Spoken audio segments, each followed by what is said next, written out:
I don't know, it was a very strange one. I was just confined to the space, and it was all this dialogue, and there was all this pandemonium, and I didn't want to just scream for an hour and 25 minutes in the whole thing, and you wanted to have a bit of up and down, and so I was just, I put myself under, a healthy amount of pressure. Don't get me wrong, it wasn't the toughest thing in the world, but I was pretty fucked by it.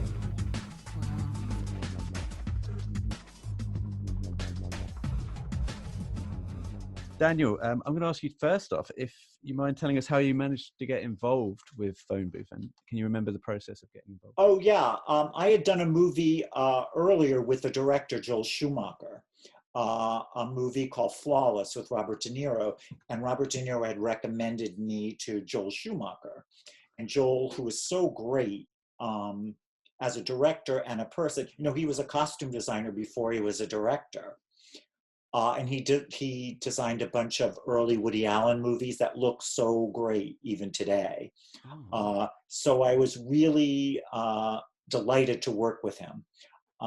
And so after we finished Flawless, this movie came about a year or two later. Matter of fact, it got postponed a couple of times because we had several different actors playing the lead. Right. Yeah, I heard like Mel Gibson was touted at one stage. Yeah, and Jim Carrey was going to do it. It's amazing. Joel has a friendship with so many actors because he gave them early parts. Right. Matter of fact, he had discovered Colin Farrell and gave him his first movie role. And Tigerland. Tigerland. Yeah. And it was great too because when we started shooting, Joel said, "You know what? It was so great that this movie got postponed, and we got really the right person." Right. Okay. With Colin. I think it was an inspired choice because I'd not seen Tigerland previously, so this one really did land right on the strip for me with Colin. This was my big introduction to Colin. So perhaps you can correct me. I heard that this took about 10 to 12 days to shoot. The whole production was very, very quick. 11 days, 1 day in New York, 10 days in LA. And then we came back about a year later to do half a day because they recast the voice of the sniper. I heard and that. We had to do a shot of him walking by the ambulance at the end of the movie. Okay. So this Kiefer Sutherland obviously doing the kind of the dusting off the shoes and then talking to Colin Farrell in the ambulance. So that was retrofitted in. So originally there was somebody else in mind to do the voice on the other end, the sniper. Yes. And then Kiefer Sutherland became available, and he was a great friend of Joel's as well. I think Joel gave him his first big movie roles. Terrific. Well, again, he's got such a menacing voice in this. Yeah. So you knew it was going to be a continuous shot in terms of like everything that's going to happen in real time. There's one suit in the whole film that we see on screen. Can you talk a bit about the suit, please, and how it came to mind for you? Yes, we wanted him to be this hotshot publicist in New York, a little down on his luck, but still kind of flashy. And Joel originally said, "I want him to have a lavender shirt." But then we found this Dolce & Gabbana sort of iridescent cherry shirt. And when Joel saw that, he said, absolutely. Because I think they call it red sorbet in the film, don't they? So, oh, really? Okay, cool. Yeah, no, it looks terrific. Yeah.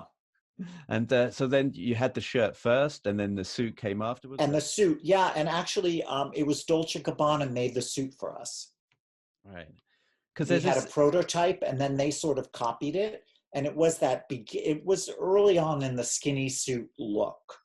And when you look at it today, it's not that skinny. But for the time, it was very skinny. Right. Okay.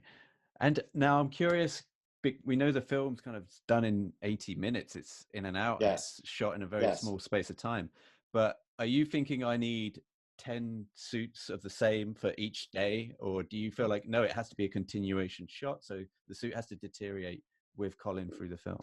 Well, here's the thing. The prototype that we made, that we fit on Colin. Dolce was making the rest of them for us. They never arrived till the last day of shooting. So we had one suit and 2 shirts for the whole shooting. And he gets shot twice. Wow. And thank God we shot in order, because we could not go back. Wow. I had a lot of sleepless nights those 10 days. God, so I bet that suit must have been cryopreserved in like oxygen tanks in between days of filming. Oh God, with the bullet holes. So the fun thing about that movie was all of the extras on that street, because we had to build the street in Los Angeles. Because we were shooting between Thanksgiving and Christmas, and New York doesn't allow filming on the streets because it's so crowded. So we shot one day on Times Square and then moved everything to Los Angeles.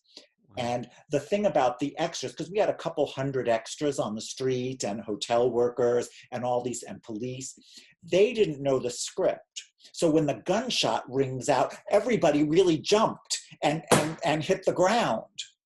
All the extras, because they didn't know. And one of the extras came running up to me and said, "Oh, what happens next? This is too nerve-wracking." That's nuts. And do you, for a film like this, because there's so many extras, do you have to clothe them as well appropriately? Oh, yeah. Wow. So, I mean, can you talk a little bit about that? Because that must be quite a gig. Yeah, because you can't trust the extras to bring their clothes back. So we had this, there's sort of, you don't really see it, but there's sort of a fancy hotel, and so we had all of these hotel workers, men in the black suits with the black ties, and women in little black dresses, that were, taking in luggage and greeting people. So we had that group, and then we had workers on the street, and then we had the whole group of prostitutes. Right. So that must have been quite because the prostitutes are very prostitutely dressed, if that's the way of putting it. I mean, these are very... It's a strip club. Yeah. So they all come running out. So. And how do you then control a crowd that big with all of these different costumes going on at the same time? How do you keep all of these plates spinning in your head? Well, they've done much bigger movies than this, so it was kind of fun to do. It was really fun to do the prostitutes, and they were so great because they so got into it in their big platform shoes, and we just went for it. It's so uncomfortable at that scene when he's in the phone booth and he can't come out, but they're starting off rather politely, like, "Hey, come on out of there," and it just escalates so much. Yeah, it kind of ratchets it up. It's just horrible, him being trapped inside there when everyone's trying to get in. Yeah, and he can't get off the phone. It's funny too, because they had to change the script slightly because it had been written years before when phone booths were quite popular. Right. And now, and just when we started filming it, there were very few phone booths left in Manhattan.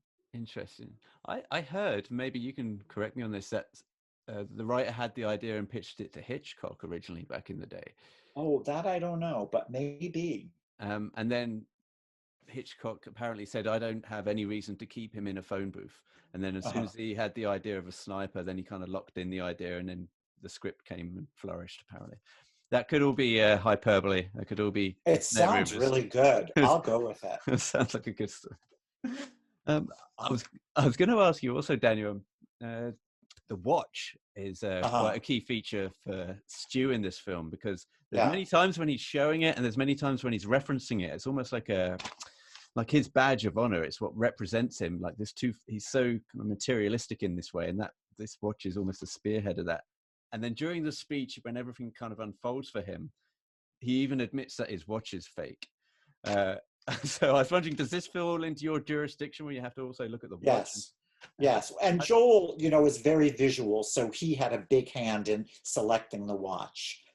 Big wrist smothering, flashy watch. Because it's all about, a publicist is all about fake anyway. Making a story where there's none.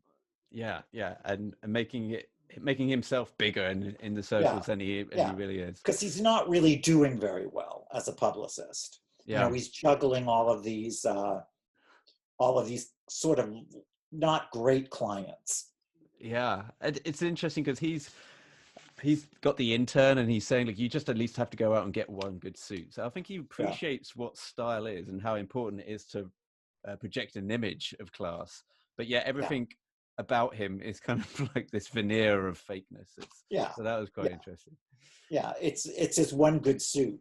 Yeah, it's his one good suit, because his actual suit, the Dolce & Gabbana one, that's not like a fake or a rip-off of anything. You can actually see that he's dressed very well, but it's tailored very well, and he probably got it at a big discount and, you know, promote it from some place saying, oh yeah, well, you'll get so much business from me, where like influencers today, you know, just looking for free stuff.